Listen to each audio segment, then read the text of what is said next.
E lacrime in una mamma, le lacrime di una mamma.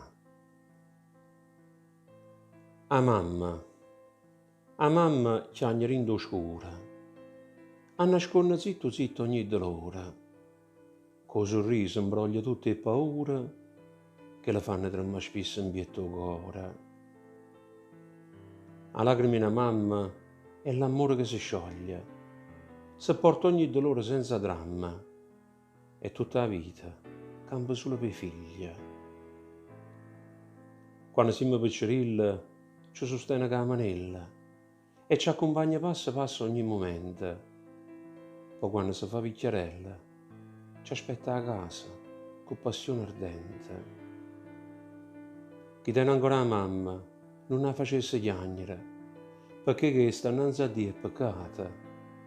Porta l'onore, se non vuol rimpiangere, d'aver offesa a Dio che l'ha creata. Le lacrime di mamma escono anche dall'occhio, ma nascono a uno rindo cuore. E tutte le sere si mette in ginocchio e affida i figli in le mani del Signore.